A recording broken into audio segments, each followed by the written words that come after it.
All right. Good evening, everyone. My name is Bob Bruner. I am the exotic forest pest educator with the Department of Entomology at Purdue University. Today, I'm going to be veering a little bit off my normal topics of insects and other kinds of creepy crawlies and talk about some of our invasive plant species, and this time, namely the Asian bush honeysuckle.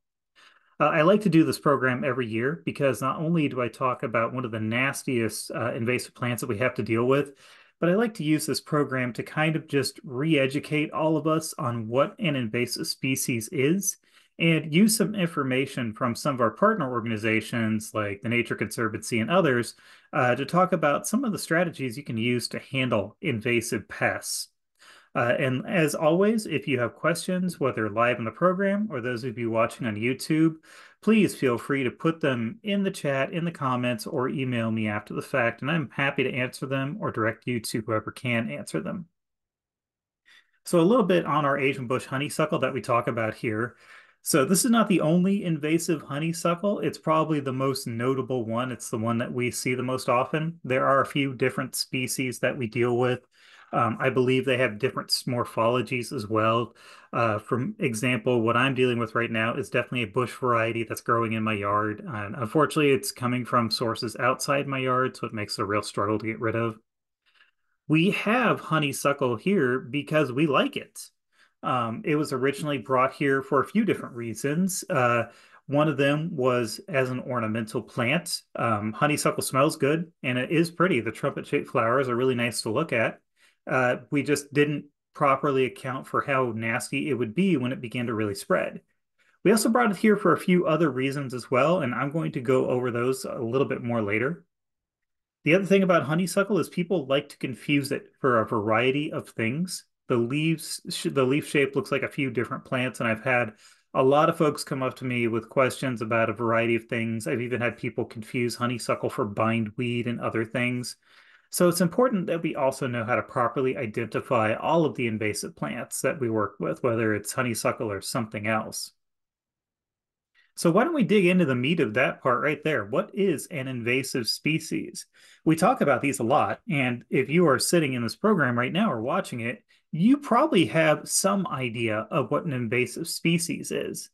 At the very least, in your mind, this is a species you don't want. That's why you're listening to me right now. But what an invasive species actually is that it is some organism, plant, animal, or more, that is present in an environment that is outside of its native range.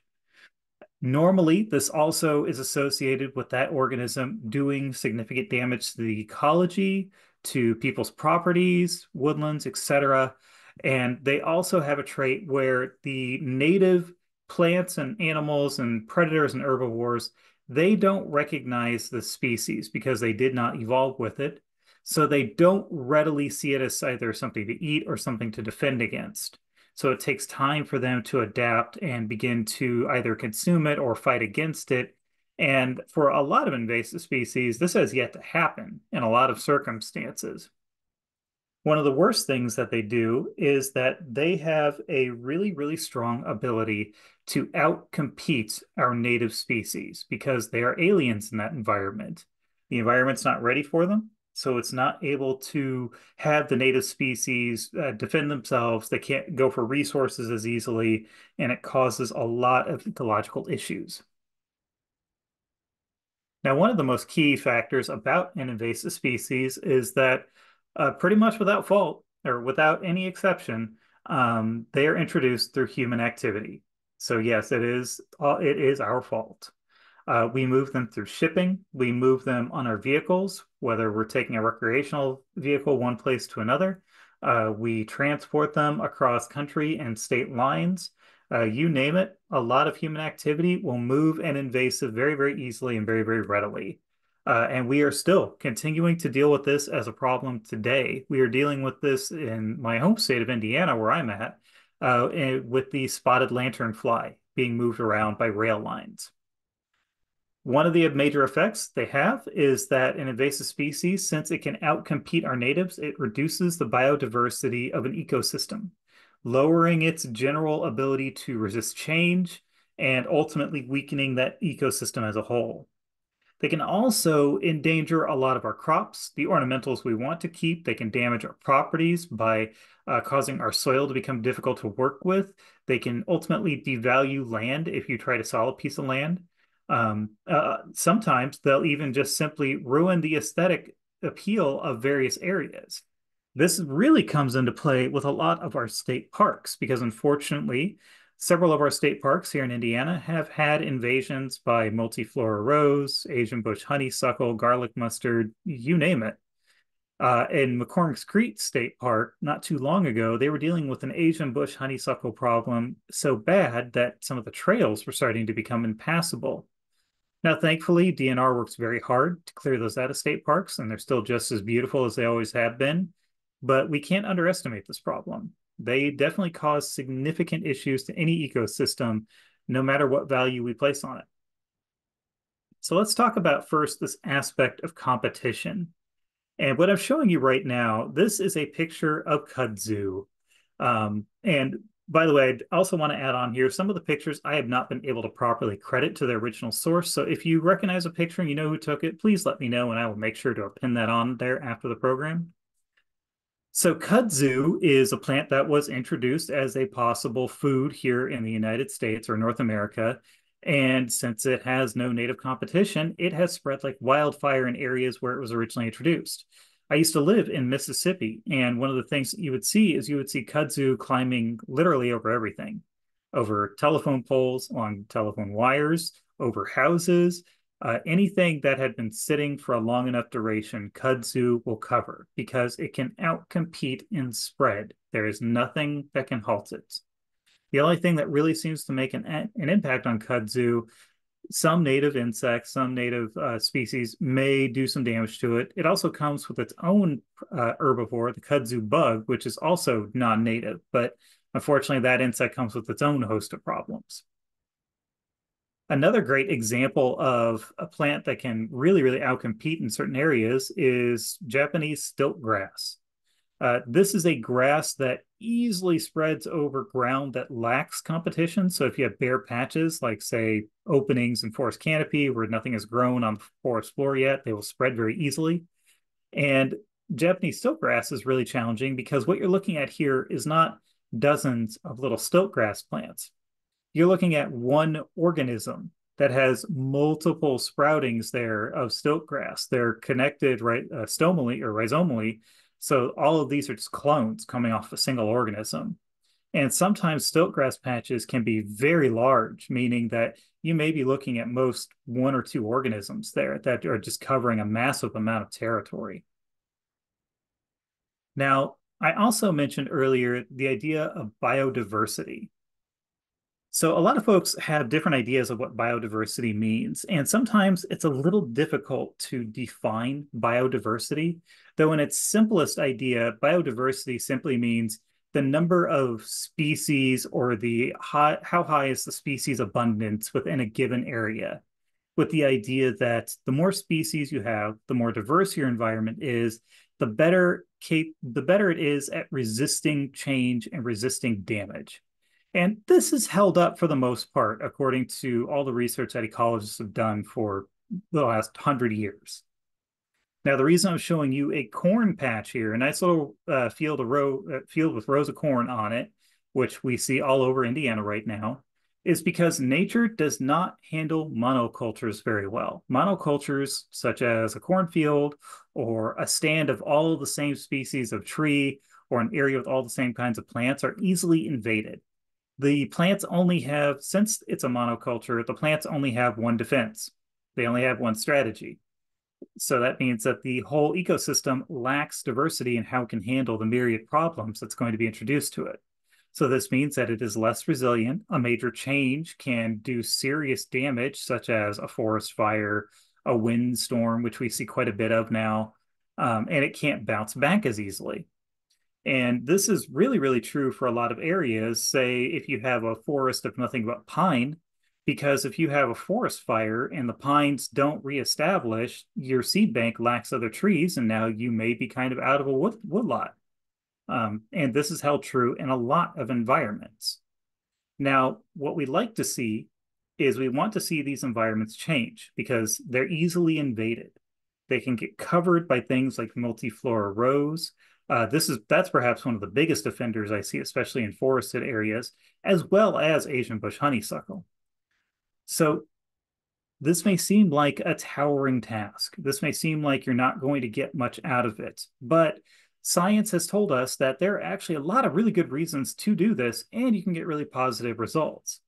So I'm going to use an example here of an invasion of European dune grass right around 1990. So dune grass is something that's going to be around large bodies of water, such as our Great Lakes.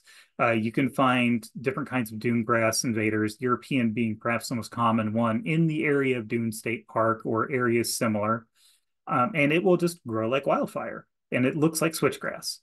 It's not a very pleasant environment and it lacks diversity. So a lot of our native species that would normally live in those areas don't thrive at all. So what happened in this patch, people worked on it very, very hard to eliminate all of this dune grass. And then a few years after all of the dune grass was removed, suddenly the normal native succession of plants started to reassert itself. And you can see this environment now is suddenly vastly more diverse. You can get all kinds of different organisms that can live in these little microclimates created by all these different species of plants, wildflowers, grasses, legumes, you name it. This is just one great example of the good that can come from removing invasive species and keeping in mind that what you're doing, you're not just wasting your time. You actually are really helping out that environment. And if you want an idea of what it looks like a little closer to home, go to a state park near you. Every state has them, and I guarantee you, every state park has dealt with invasive species, and they can show you the results of their work. One of the things I've seen is that after McCormick's Creek removed a lot of multiflora rose, they were able to get more native trees and other plants to reestablish, particularly around a lot of their nature reserves. So this is always good news to me. Now, why don't we go ahead and address how they get here? How do these plants arrive in the United States, and why do we keep bringing them here? For those of you who don't know, this is a picture of English ivy, a really, really pretty little ornamental vining plant that a lot of folks have planted in their landscaping. On my property, one of the previous owners planted English ivy just about every single place they could think of. And in the 5 years I've lived here, I have been ripping it out as much as I can, and I'm probably going to be working on it for the next 5 years because it spreads. It spreads everywhere it can. It'll even go under the siding of your house if it's right next to it. This leads into this idea of why they're here. We intentionally introduce them for a variety of reasons. A lot of times we introduce them because they're aesthetically pleasing to us. We want them here, they look pretty. Sometimes we also bring them here to actually do work for us. A lot of plants are actually intentionally introduced either on the advice of researchers, which Purdue University has actually suggested a long time ago, mind you, that some of these plants be introduced to help protect areas from erosion and to prevent other issues from occurring in them. Only after the fact and with research did we discover that, hey, these were actually not a great idea, and we are working now to try to eliminate them as much as we can.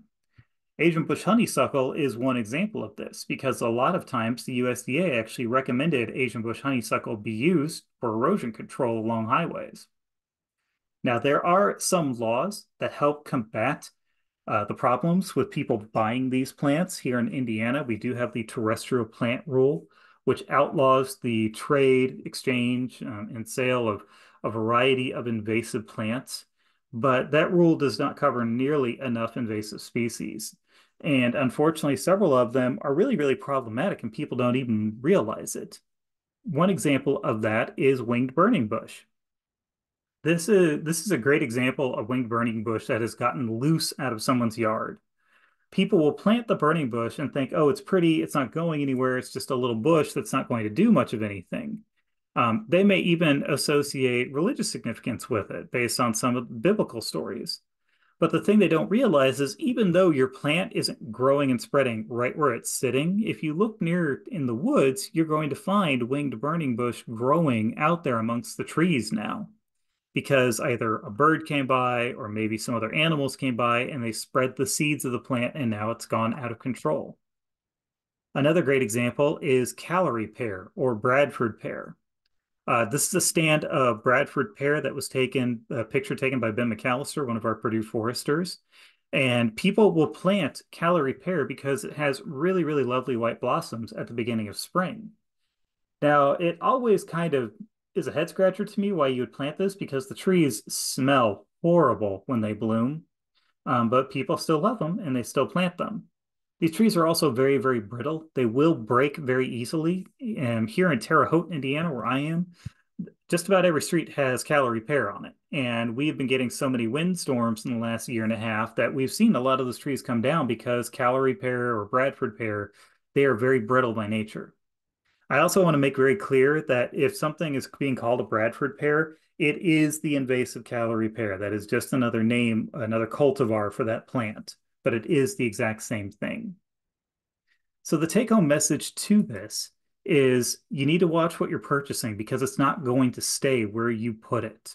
It doesn't matter how hard you work. Eventually, somehow the plant or organism that we are talking about will escape, either because pollination occurs, seeding, animal activity, a variety of reasons. They will not stay where you think they are, no matter how good your intentions are.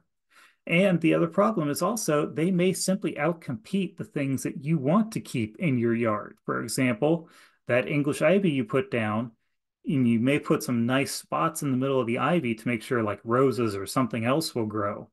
It'll cover them and they will outcompete them. So these will not work out the way you want them to. Now, the reason I'm talking about all this is because I want to encourage you to make a plan to eliminate these plants. If you're sitting in this talk right now, or if you're watching it on YouTube, this is something you're already doing. You're already trying to get rid of invasive species, but you really need a plan because if you don't make a plan to work with these, you may just end up smacking your head against a wall over and over because you feel like you're not going to get anywhere. Now, this great graphic that was put out by the Nature Conservancy actually kind of shows an idea. I think I actually altered this graphic, I should say, but it comes from the Nature Conservancy. It shows an idea of how to put together and structure a plan to eliminate invasive species. So you can see that first step up there, establish what your targets and goals are, then identify the infestations that you want to eliminate, assess how you're going to do so, and then go ahead and implement that plan, and then assess how well the plan worked out for you. For those of you who are master gardeners, this is very, very similar to an integrated pest management strategy for a lot of different species. And it is proven time and time again to be very, very effective. So let's go over this a little bit step by step. I know a lot of you may understand this already, but it's always good to have that refresher. So are you planning for aesthetics, conservation, or are you trying to totally eradicate something? These are important questions because it's going to define the amount of work you do. Total eradication is one of the hardest things to do, and it will take a lot of time to make it possible. It's not impossible, but you have to make sure that you're planning for what you are able to handle. Is there a particular set of plant or plants that you want to eliminate or protect that are in the middle of this? And have you asked yourself how you can help increase your local diversity to increase your ecosystem's resilience? And then next, and perhaps the most important part, is to identify all the plants that are involved with this and prioritize them. Dandelions aren't going to be a threat, but the garlic mustard is. So don't sit there and tell yourself, well, I want to get rid of all these things and just have nice green grass on my lawn. Let's focus on the things that are going to be the most important. And then the other things that you might consider weeds, those can come later. Let's work on the invasive part first. And you also need to understand, and this is an argument I get into with a lot of folks, is understanding the difference between introduced and invasive. I defined an invasive plant already. An introduced plant lacks most of the qualities of an invasive plant. They can't outcompete local fauna and flora. They can't do serious damage to an ecosystem. Most likely, they actually need a lot of consideration just to be successful in your own yard. And that we have a lot of introduced plants in the continental US and throughout North America, many of which have begun to integrate into the urban ecosystems we put them in. One example would be a lot of the rose species that people love to plant, or maybe the Japanese maple that people plant. Yeah, they're not native, but they're also not doing harm. But I will leave that up to you to decide exactly how native you want your yard to be. There's nothing wrong with wanting to plant just native plants. So, with your prioritization, there are a couple other questions that you want to ask. Do you want to base this on your location, where you want to work first? Is there a particular area that's most important? Or do you want to base this on your species? You want to eliminate the garlic mustard or the multiflora rose that's growing in your woodlot. Usually, I find that people are going to have a combination of these two factors in their decision making. But a lot of folks don't realize that they need to base that decision on what is feasible for them. Can you do the amount of work that's necessary? Do you have the equipment? Do you have help? Do you have the chemicals you might need to handle this kind of thing? These are things you need to be asking yourself. So if you're working on a site-based prioritization, that means you need to map out what is going on and make sure you keep it very clear and eliminate invaders by blocks. Don't try to get it all at once. That won't work. You'll just exhaust yourself. The best idea is to try to defragment those boundaries between invaded areas so that way your natural ecosystem is less fragmented and more successful. Ecosystems do not like fragmentation. They don't like things separating them out. And have a plan to reseed. This counts no matter how you're doing this, whether it's site-based or species-based. If you just leave a bare patch of ground, the invader is going to come back, or a new invasive is. Reseed with something preferably native. Now, species-based, you want to ask yourself what is nearby, but not yet in an area that you're interested in. What is in the area you are interested in. Make sure you understand which of the invasive species are actually present. And then are any of them going to expand beyond boundaries that you set? So if you're working with trying to eliminate Asian bush honeysuckle, is it about to go over into your neighbor's yard? Or is it about to cross into an area of the woods that you've been busy protecting? And of course, you want to consider using tools to help assess what is going on in different areas. And what I mean by this is there's actually plenty of different kinds of UAS and UAV technologies you can use, i.e. drones, to fly over and map out these things. I've actually done a lot of this work myself. I'm a drone pilot, and I've used drones to map out different invasive species when they've been in problem areas. This is relatively easy to do if you yourself are already a drone pilot. If not, we can always put you in contact with a Purdue Extension educator. We have quite a few drone pilots who do this kind of work. Okay, so getting into the plant that we're actually going to be talking about tonight, Asian bush honeysuckle. This plant is the bane of my existence. It is growing all over my yard right now along fences, and it's driving me crazy. And this is a story that a lot of you have probably heard or been able to tell yourself. First off, let's start with the important part. Let's make sure we can identify Asian bush honeysuckle. First off, they're going to have dark egg-shaped leaves with white tubular flowers that to me look a little bit like trumpets. When the flowers are blooming in the spring and early summer, they're going to have a very sweet smell that's kind of fragrant. It's not like a smell that's going to be very, very strong, and at least to me, it's not. You'll know it when you walk by it, though, and there's a reason it's called honeysuckle. They typically, in this case for Asian bush honeysuckle, will grow as an upright bush that can get anywhere from 6 to 15 feet in height. There are also a few different honeysuckles that will wrap around different things, such as telephone poles, lines, etc. But in this case, bush honeysuckle does tend to stay in a bush form. You're typically going to find it in the understories of forest, along the edge of woodlots, and of course in urban areas along fence lines where it can spread, because a lot of us just keep our yards green in the middle typically, and then the edges where we plant things, that's where those plants really take advantage of those spaces. That's an example of a fragmented habitat, and that's an example of what kind of plant takes advantage of that fragmented habitat. As with a lot of our invasive species, Asian bush honeysuckle will be the first to leaf out in the spring and the last to decline. They last a long time. And that ability to survive like that and to thrive much earlier and much later than other plants is actually going to help define how we manage this plant too. Now, Asian bush honeysuckle does have some allelopathic tendencies, which means they release a chemical into the soil that inhibits the competition, so the growth of other plants near it. This isn't as extreme as it is with black walnut. Black walnut can be so allelopathic that nothing grows in that ground for a significant amount of time after the plant's dead. However, it does seem to have some impact on some few plants, and you may notice that. But however, a lot of plants can still grow near Asian bush honeysuckle and be successful. So let's get into mechanical control first. This is perhaps the nastiest part and the most difficult to do. So make sure you understand what your own personal capabilities are before you try to just nail this on your own. Pulling by hand is only going to work if the plants are still young.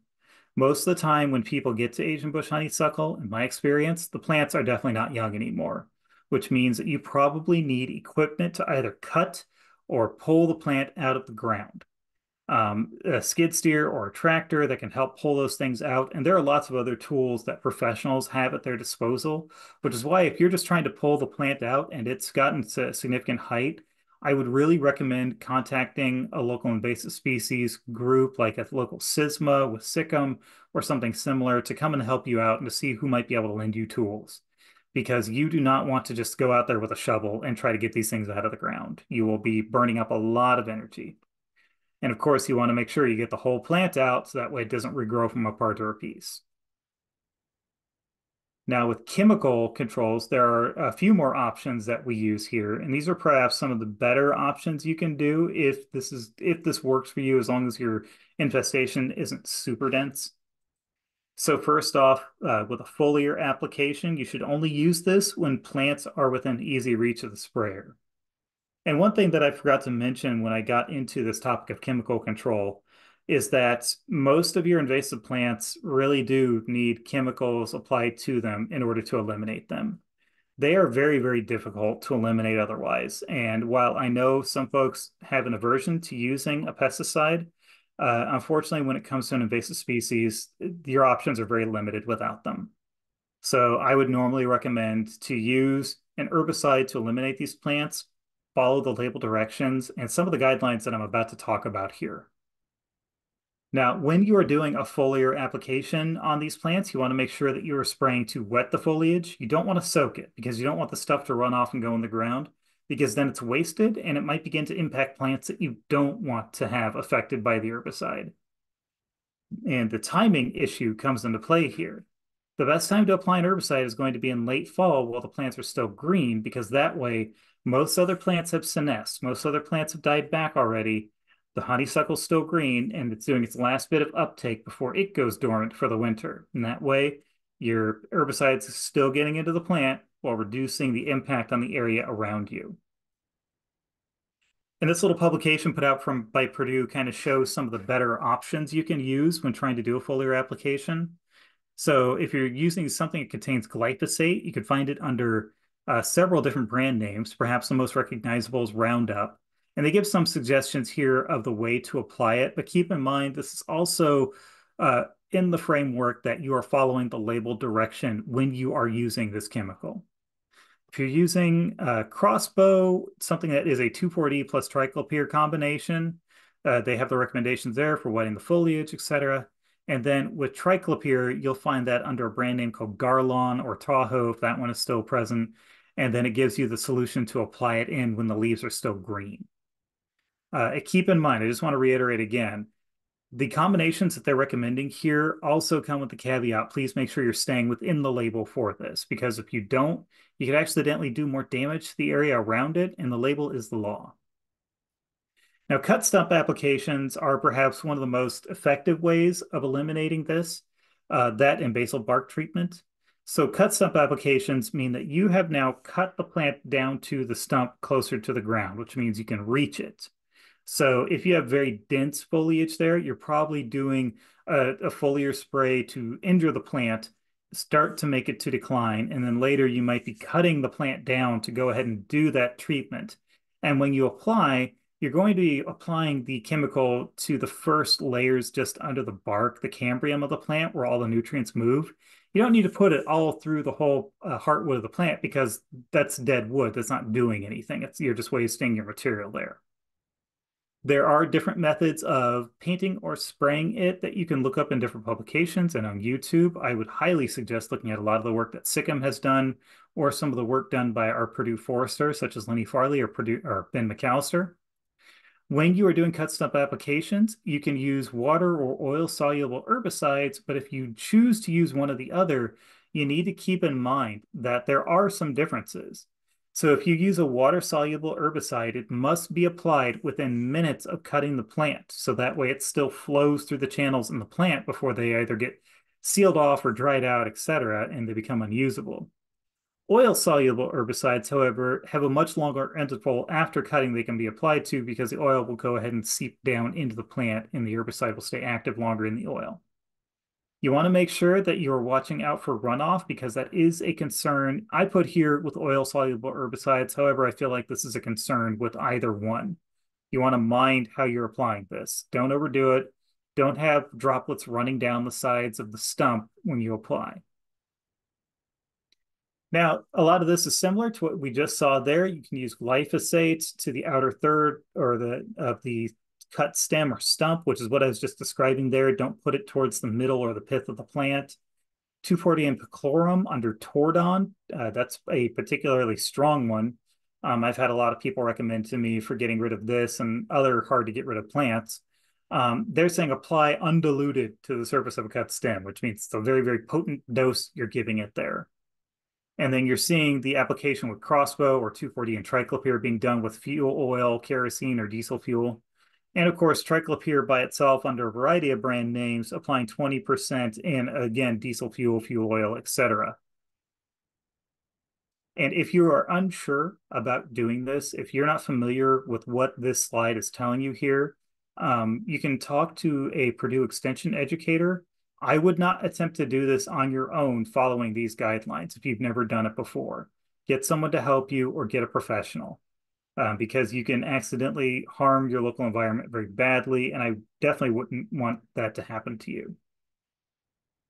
Then, of course, the last method, which is also, again, a very effective way of doing it, a basil spraying or basil bark spraying, where you're applying an herbicide with an oil-based carrier to the lower 12 to 18 inches of the plant stem. This is perhaps one of the more challenging ways to do this, though, because that means you need access to that plant stem. And it probably means you haven't cut it at all. So this one can be kind of hard to do. Usually I see people do basil bark treatments by scraping away the outer layer of bark of the plant and going ahead and applying the herbicide to the wounds they've just created, or cutting into it and girdling the plant at the same time, and then applying within the girdle. This is best done during the dormant season. You do not want to do this when the plant is growing. You want to wait until the plant has gone fully dormant. And a lot of this is just similar things to what we've already talked about, using different chemicals. The only different chemical here that's listed is triclopyr and imazapyr combination and garland-4 and stalker. And one thing I want to mention here, I'm mentioning brand names so you can identify some of these as you look for them. We at Purdue do not endorse any single brand, though. The only thing we look at is we look at active ingredients. So I'm not recommending any particular brand at all. All right, now with application timing, what I'm about to show you here, and hopefully a few of you already recognize, this is a document that's put out by SICM, the State of Indiana Cooperative Invasive Management Organization. They work to create county-level SISMAs, kind of grassroots organizations that help their communities fight off invasive species, organize weed wrangles, and help educate on how to get rid of invasive species. This chart that they put together, I think, is one of the best things I've ever seen when it comes to understanding timing and what to do with certain timing when it comes to managing a lot of these invasive species. So first off, if we're looking for our Asian bush honeysuckle, it is in this top one right here that I've highlighted in orange. And you can see that if we're talking about our foliar spray, you're looking at starting in May and can be done all the way through September. And then if we're talking about our cut surface treatment, it's going to be most effective from May through March. And like it says here, this is probably the most effective way of handling Asian bush honeysuckle. Basil bark treatment is effective, but it can be really, really challenging. Like I mentioned earlier, on plants that have lots of stems, plants that aren't easily accessed. The best timing for this is starting in August and going ahead and do your applications through March.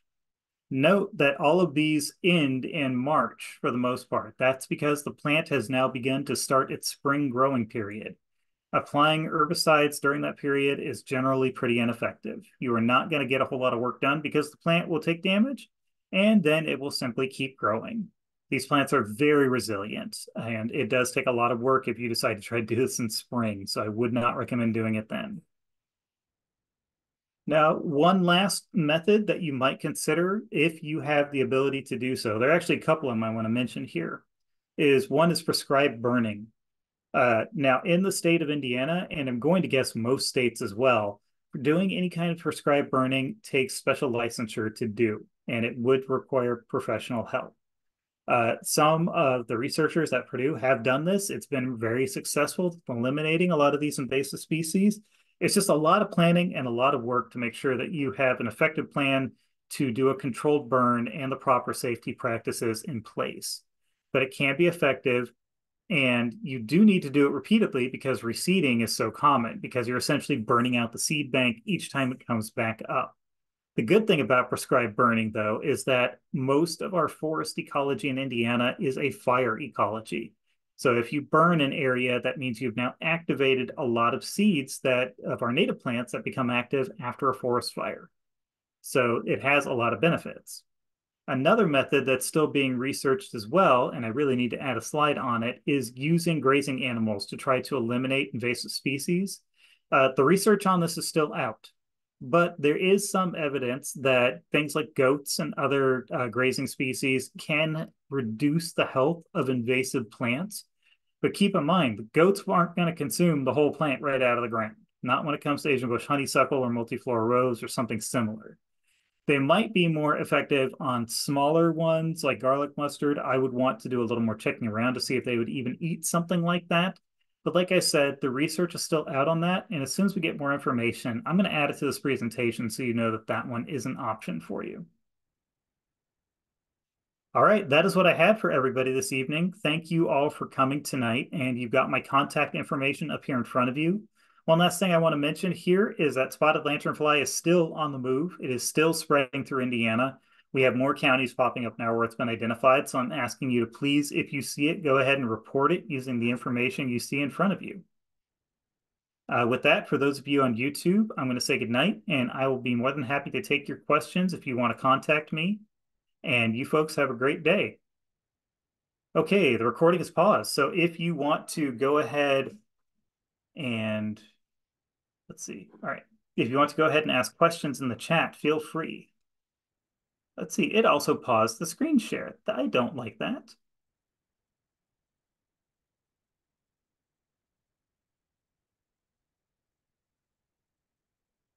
There we go. Hopefully that's properly sharing now. I can't tell. But if you folks have any questions, I'm happy to address them.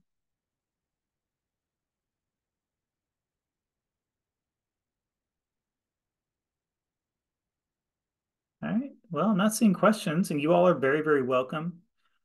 We should have another program coming up in about 2 weeks. This time I'm going to be talking about an invasive disease called chestnut blight, where there's actually a lot of research being done at Purdue in the Hardwood Tree Center out at Martell Forest.